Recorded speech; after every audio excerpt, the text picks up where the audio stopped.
Quando você coloca tudo em ordem cronológica, fica bem pior do que parece. Acompanhar as decisões jurídicas políticas da Suprema Corte se tornou uma missão difícil até para os especialistas do direito, porque a previsão legal de vários atos podem se resumir num "agora vai ser assim porque eu quis". E numa semana que o protagonista do debate público e político é a Suprema Corte, eu faço muita questão de trazer o que foi que aconteceu numa linguagem bem simples para garantir que você vai entender direitinho. O que está por trás da benevolência suprema dessa semana? E a previsão legal dessas decisões? Não é mais necessária? Por quê? Se você já estava chocado antes, se prepara porque treta boa é treta completa. Bora lá?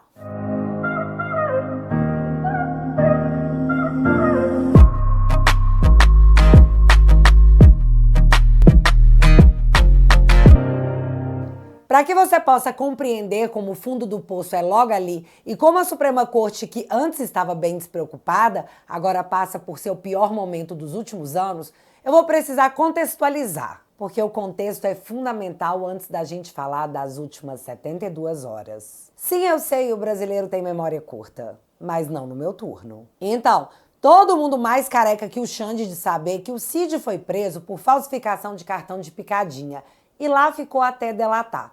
Num país que tem Janones confessando o crime de rachadinha e saindo impune porque fez um acordo de não persecução penal e dividiu o pagamento da multa para poder voltar ao Twitter e dizer que é a direita que abriga os bandidos. E o que eu tô falando não é força de expressão. Ele foi preso por esse motivo, mantido na cadeia por meses e no dia seguinte à homologação da sua delação, o Cid foi solto. Pau de arara do século XXI.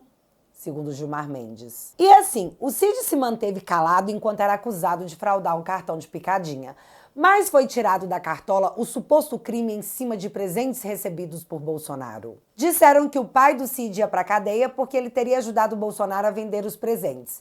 E eu nem tô falando de matéria de jornal. Parlamentares falaram na cara do Cid que ele deveria refletir de quem ele gostava mais, do pai ou do Bolsonaro. Eu pergunto para o senhor tem dois pais, o seu pai, o general Mauro César Cid, e Jair Messias Bolsonaro. Qual é o pai que o senhor considera mais? O senhor nega o seu pai, o senhor nega sua esposa, o senhor nega suas filhas, o senhor nega seu irmão. Essa sessão aconteceu em 11 de julho de 2023. E veja como era colocado para o Cid. Ou você delata o Bolsonaro ou você tá negando o seu pai, no caso dos presentes, e a sua esposa e filha, no caso do cartão da picadinha.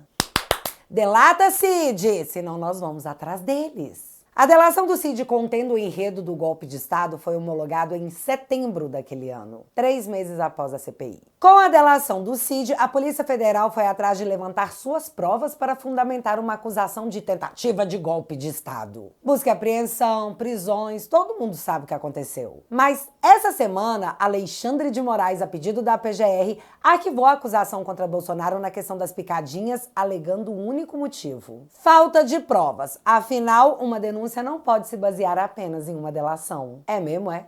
Você jura? Ou seja, usaram o inquérito do cartão de picadinha para prender o Cid até que ele delatasse. Aí a delação foi feita, a denúncia foi oferecida e é aceita pelos magnânimos. Beleza, muito obrigada por tudo. Agora pode arquivar. Mas e o caso dos presentes? Para quem não lembra, o TCU, o Tribunal de Contas da União, foi o local que essa treta começou quando eles mandaram o Bolsonaro devolver os presentes recebidos. Segundo o TCU, esses presentes eram da União, não do Bolsonaro. Então, a Polícia Federal, munida da decisão do TCU, abriu uma investigação.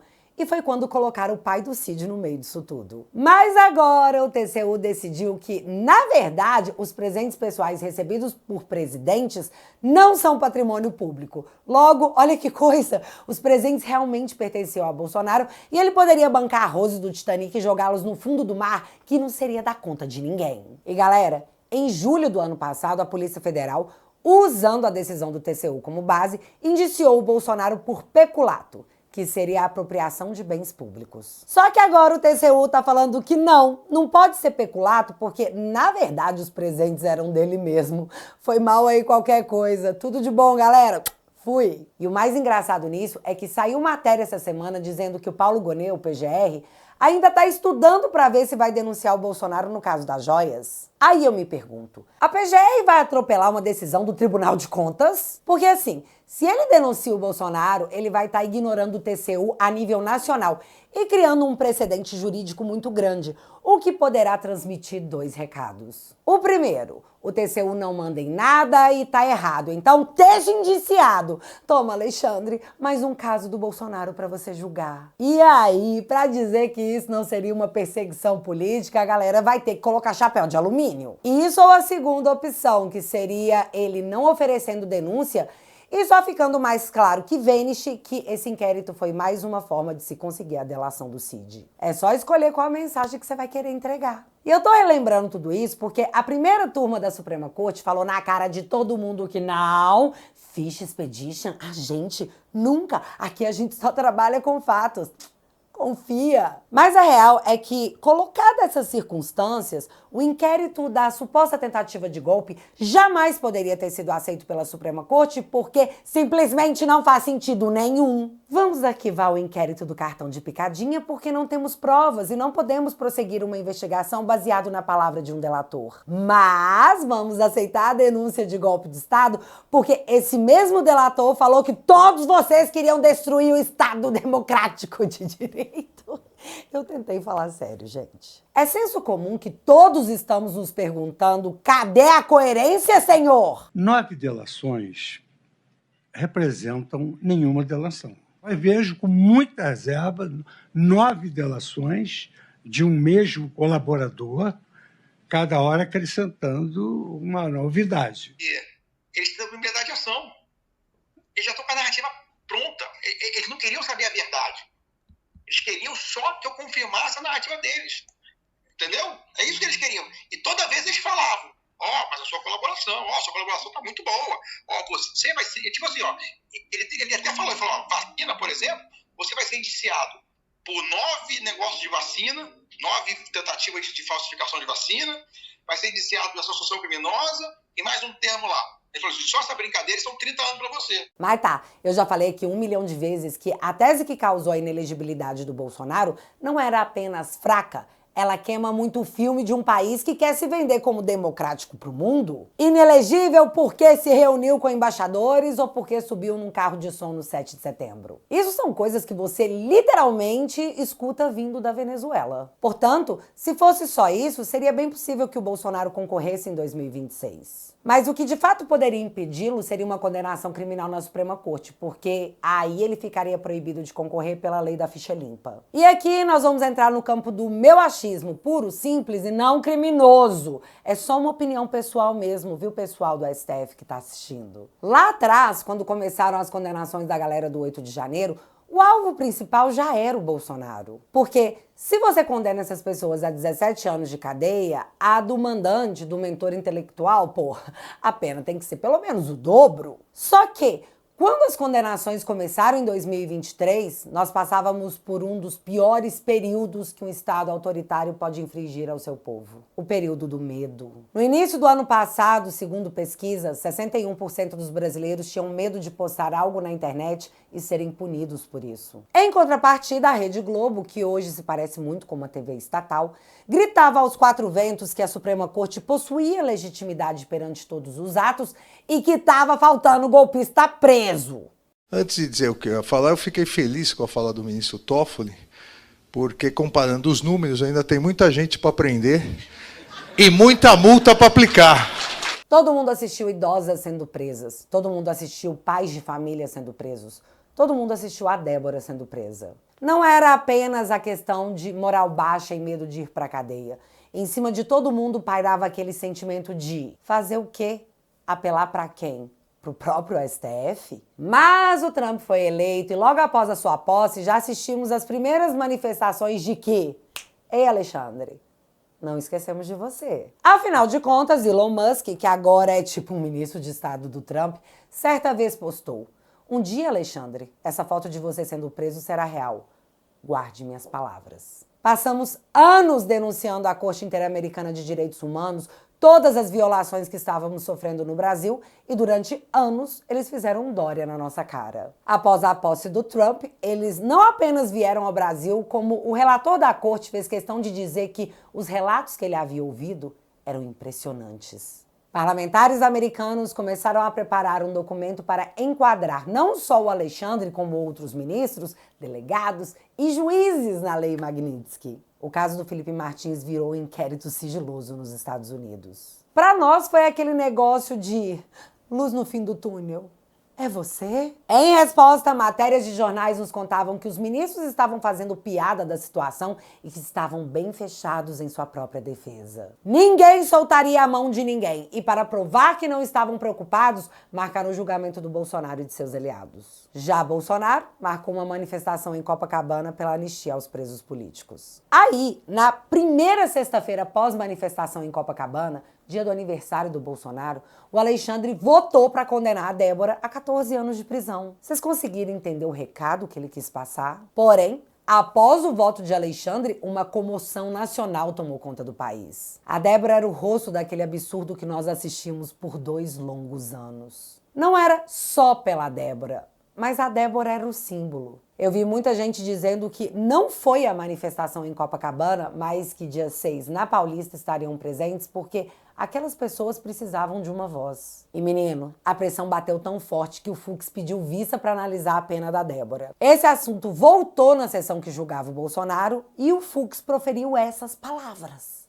Mas eu acho que os juízes, na sua vida, têm sempre de refletir dos erros e dos acertos, até porque, como o ministro Dino, de uma certa forma, mais lúdica, destacou, os erros autenticam a nossa humanidade. Debaixo da toga bate o coração de um homem. Então, é preciso que nós também tenhamos essa capacidade de refletir e que muitas vezes aqui é utilizado como evoluir o pensamento, ou evoluir, dependendo da ótica de alguns.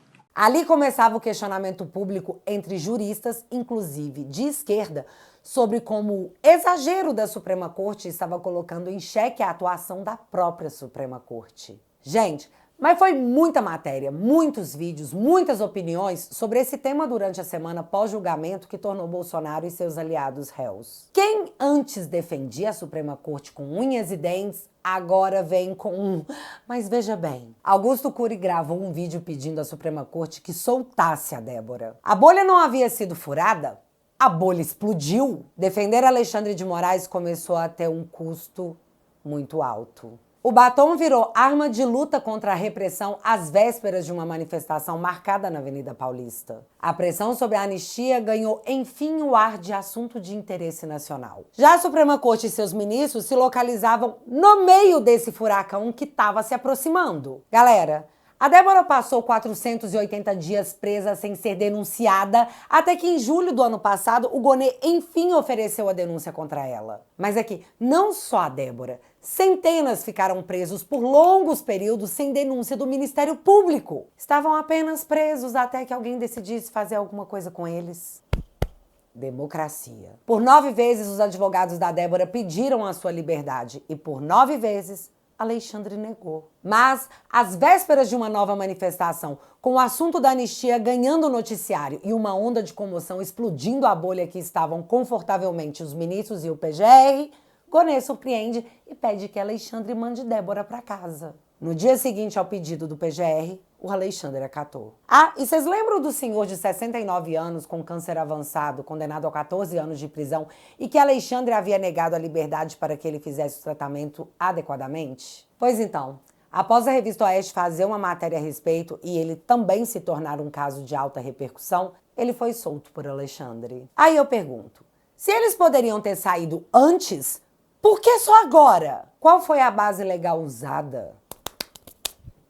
O comentário mais ouvido é que a Suprema Corte ficou com medo da revolta do batom derrubar ainda mais a aprovação da Suprema Corte, que hoje conta com o apoio de 26% da população, enquanto 51% a enxerga como ruim ou péssima. A corte que fazia piada agora vira matéria de jornal onde somos informados que Fux não é o único ministro a discordar de Alexandre, mas que os outros ministros concordam com Alexandre de Moraes para que ele não seja exposto publicamente, já que com o ministro não há espaço para conversa. E assim vamos evitar que a Suprema Corte seja atacada pela opinião pública. Sim, a matéria disse que juízes abrem mão de suas convicções e seu julgamento de certo e errado apenas para que Alexandre não seja confrontado e a corte se mantenha unida, porque lembra? Ninguém solta a mão de ninguém. Portanto, vai ter gente condenada a penas desproporcionais apenas para que o STF não seja confrontado. Estado democrático de direito explicado em uma matéria de jornal. Mas piora. Tipo, muito. Porque, como eu disse, não é só a Débora. O símbolo foi solto para tentar acalmar uma população que estava calada, com medo, há 2 anos. A pressão parlamentar em cima da anistia se tornou um problema real, a ponto do Temer aparecer para dizer que é melhor a Suprema Corte reduzir essas penas do 8 de janeiro antes que o Congresso faça. Ou seja, está encaminhando para que aconteça. Mas eis um novo problema.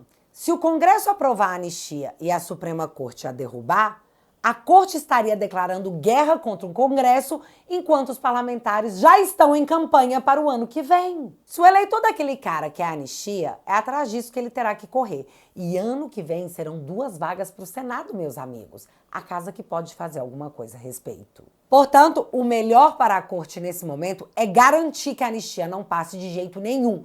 E a forma que a Corte escolheu para lidar com tudo isso estampou todos os jornais. A nova arma de Moraes para pressionar Kassab contra a anistia do 8 de janeiro. Em meio a debate sobre a anistia, ministro Alexandre mandou a investigação contra Kassab voltar para o STF. Aqui o jornal está admitindo que Alexandre usará um processo em sua posse para impedir que um partido vote de forma contrária à sua própria vontade. É exatamente o que a matéria diz. Mas fica muito pior porque a Natuza Neri disse isso aqui em plena Globo News. A outra coisa é que eu duvido que o parlamentar do Centrão vai achar uma boa ideia ser julgado pela primeira instância. Eu duvido. Imagina o caso do kit robótica, que na época resvalou no ex-presidente da Câmara, Arthur Lira. Imagina Arthur Lira. Cai nas mãos de um juiz de primeira instância. Vamos supor que esse juiz de primeira instância não goste do parlamentar e seja de um grupo político rival. Existe isso, né? A gente não pode imaginar que todos os juízes são juízes meramente técnicos. Ele vai cair na mão de um juiz de primeira instância, tendo muito mais relação com ministros do Supremo, porque a gente sabe que a política frequenta muito bem o Supremo Tribunal Federal. A gente sabe também que essa política tradicional, não os bolsonaristas, os políticos tradicionais, centrão, centro-direita, direita, eles têm um trânsito muito frequente com o Supremo Tribunal Federal. Gente, ela está dizendo abertamente que a política frequenta muito bem o STF, que os parlamentares têm um trânsito muito bom com a Suprema Corte e que se Arthur Lira fosse julgado pela primeira instância, talvez ele fosse condenado. No STF não, no STF deixou passar mesmo, porque o trânsito é político. Mas calma! Ela escancara muito mais, e eu juro que nessa eu tive que segurar o queixo para não cair da cara, porque ela falou isso de boa no jornal, como se estivesse passando uma receita de bolo. Tudo na política eu aprendi a analisar me perguntando quanto custa. Qual é o custo político para o Centrão de patrocinar o avanço da anistia? É enorme. É mesmo? Por quê? Compra uma briga direta com o Supremo Tribunal Federal. Entenda isso agora. E como disse você, tem um bando de gente amarrado pelo pescoço. O Supremo nunca teve... Com as emendas, então, o que tem de... Imagina, passa anistia. Imagina uma decisão do ministro Flávio Dino, falou assim, bom, então estou decidindo aqui, vamos abrir tudo, Polícia Federal você entra, Tribunal de Contas me passa tudo aqui, vai sobrar o quê? Agora ela está literalmente dizendo que se o Centrão votar a favor da anistia, no outro dia o Dino pode abrir investigações sobre as emendas parlamentares e que o custo dessa anistia ficaria muito caro para os políticos. Gente, peraí, ela está dizendo que os ministros da Suprema Corte estão prevaricando?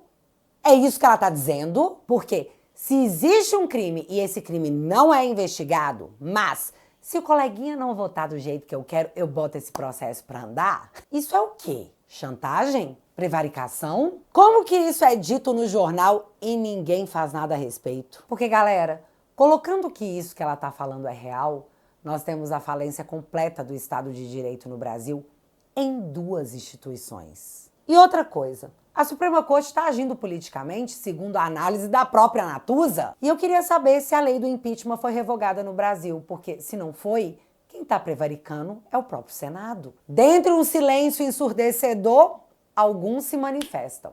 Mas olha o que acontece. Marcel Van Hatten vai até a tribuna do Congresso Federal, onde todos os parlamentares possuem uma imunidade quase sagrada para falarem por seus eleitores.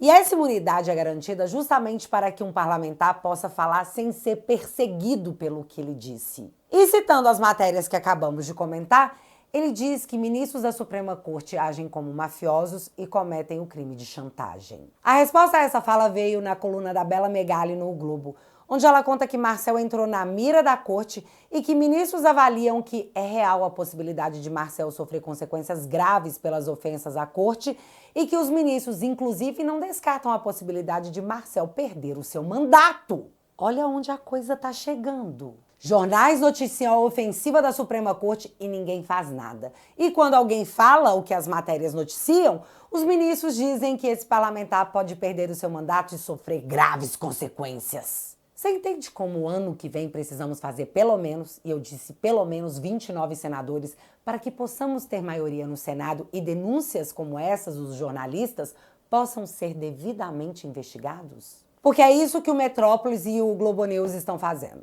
Eles estão denunciando na cara de todo mundo um suposto crime. Mas hoje o entendimento é que tá tranquilo, tá favorável. Mas eu acho que caçar o mandato de um parlamentar por falas na tribuna só agravaria ainda mais a situação da corte, que está tão séria que levou Pablo Hortelado a escrever essa matéria no jornal O Globo, do grupo O Globo. STF descuida da dimensão política e arrisca anistia ampla. Supremo corre o risco de minar a legitimidade das punições e de abrir espaço para impunidade. Mas eu quero chamar a atenção para um trecho bem específico da matéria.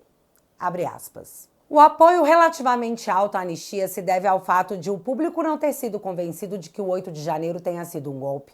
O entendimento majoritário, para 65% da população, é que foi vandalismo, é o que a pesquisa Datafolha revela. A denúncia da PGR era especialmente pobre na documentação da concepção do 8 de janeiro e não contribuiu para mudar esse sentimento. Fecha aspas. Então, o Hortelado está dizendo que a sociedade não acredita que tenha rolado uma tentativa de golpe e que a denúncia fraca do Paulo Gonet não consegue convencer a população que isso realmente aconteceu. Mas foi essa mesma denúncia pobre de documentação, segundo a matéria, e que se sustenta em várias acusações na palavra de um delator que já disse ter que confirmar uma narrativa pronta que foi aceita pela Suprema Corte. E enquanto tudo isso acontece, o Barroso vai para a imprensa dizer que o ideal é julgar Bolsonaro ainda esse ano para evitar que o julgamento se estenda para um ano eleitoral. Afinal, garantir que Bolsonaro não possa concorrer ano que vem e entrar em 2026 com essa tranquilidade no coração parece ser uma prioridade para uma corte que está a um voto de anular as operações contra Antônio Palocci. É isso. Quis trazer os fatos dessas últimas 72 horas com o devido contexto, porque quando você entende o que está acontecendo, você compreende que basta os bons se calarem para que os maus triunfem. Se puder, compareça na Paulista no dia 6, porque não é só pela Débora. E já que você ficou até aqui, o Alexandre acha que o problema do Brasil está na direita extremista, a direita radical que está usando as redes sociais para instrumentalizar as pessoas. É sério? O ministro que está salvando a democracia realmente pensa isso. E eu até posso fazer uma piada com esse fenômeno, mas antes deixa eu comentar essa coisa de extremista. Eu sou extremamente contra o comunismo, uma ideologia que tirou a vida de milhões e milhões de pessoas ao longo da história sob o mantra de igualdade social. Eu sou extremamente contra as políticas públicas do PT, sobre orégano, sobre os bebês que estão nas barrigas das mamães, sobre a leniência com corrupto, sobre a gestão financeira do país. Logo, eu sou extremamente contra o comunismo. E isso me torna uma extremista? Até ontem eu achava que estava tudo bem, que era um direito meu, mas agora eu tô vendo que isso me torna uma espécie de criminosa digital. E galera, se a gente não gostar de política, seremos governados por quem gosta. E isso não parece ser uma boa ideia. Para que o Brasil seja resgatado das mãos da canhotada, Precisamos trazer mais gente para o nosso lado. E a sua assinatura na Família Te Atualizei fortalece a nossa trincheira e possibilita que eu continue esse trabalho na guerra cultural. Juntos podemos despertar mais pessoas e construir um Brasil com liberdade para as próximas gerações. Além disso, você também recebe acesso a todos os conteúdos exclusivos da minha plataforma, incluindo os meus documentários e os episódios especiais do Te Barbarizei. Tem um tanto de vídeo meu para você maratonar lá na Família Te Atualizei. Toque agora mesmo no link que está aparecendo na sua tela e entra agora mesmo para minha família, a melhor família da internet. Assinando o Te Atualizei.pp, você financia o meu trabalho, os meus advogados e essa jornada que se tornou mais que uma guerra cultural. Se tornou o registro histórico de um tempo que não será esquecido. E funciona assim. Você entra para a melhor família da internet e, em troca, eu te ofereço conteúdos exclusivos para você maratonar sempre que quiser. Com 10 bonouros por mês, você faz toda a diferença para mim. E para aqueles que querem assinar o plano vitalício, você leva de brinde esse boné. Make Lula presidiário again. Que não devolve o amor em 3 dias, mas afasta a prima petista num raio de pelo menos 15 metros. Portanto, se você quiser e puder, eu vou deixar o link fixado no primeiro comentário. E desde já, muito obrigada. Mas agora eu quero saber de vocês. Dia 6, Paulista, você vai? Me conta aqui nos comentários que eu quero saber. Se você ainda não é inscrito aqui no meu canal, meu amigo, se inscreve e deixa seu like. Porque você já sabe. Acontecendo alguma coisa de relevante ou irrelevante, a gente volta. Beijos, galera. Fui.